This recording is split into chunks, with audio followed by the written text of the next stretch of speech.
Now there's a big argument going on the planet, creation versus evolution. And that's a really important argument if you think you're a body. Because of course whether your body came from apes or not might be important. But when you realize that you are not a body, it's an irrelevant discussion. There is a created essence called a soul in Aramaic, nafsha. And then there's a physiological component, or what was called the atom body. If you go back and you read the creation story, and I want to really make it clear that when I approach this whole process from the Aramaic, I'm not looking to delve into religious principles. I'm looking to the Aramaic, which is a physics language, the Aramaic, which is the native language not only of Jesus, but of 5 of the world's major religions.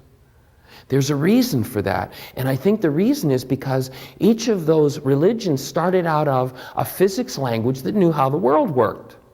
And then usually men took over and made it how men wanted it to work and used it to control others.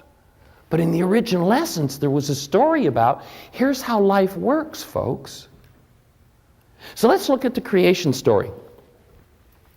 You'll notice in Genesis, the Western creation story, there are 2 stories about the creating of human beings. Have you ever looked at that? The first one says, in the image and likeness of God he created them, male and female he created them. Period. End of story. The human being is created. Now, I've heard some preachers stretch a long way to make sense of this, because just a couple of lines later it says, there was no man to till the soil. And they start another creation story. It's like, was Moses getting senile here or what? No, I don't think so. I think that it was known exactly what was being said. There was no man to till the soil was saying there was no physiological component. There had not yet been the solidification that we call matter. The creation of the human being had occurred. We are created essence love, a spirit being made in the image and likeness of a spirit being called God, a spirit being called love. And if you go forward to John, it says that the Creator, God, is love. And we're made in the image and likeness of that. So here is our essence, created of love.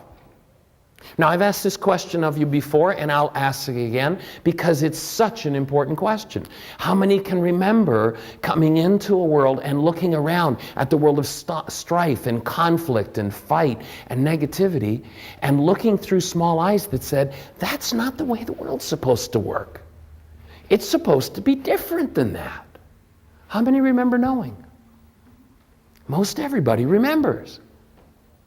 And because we're doing this on camera, I won't go to the audience, but every time I ask this question, the same reply comes. It's some variation on the theme of love. Why? Because you and I are made of the stuff called love. We come into this life knowing what we're made of, knowing what we're here to express, and then the world goes about tearing us out of it, and we tend to buy in.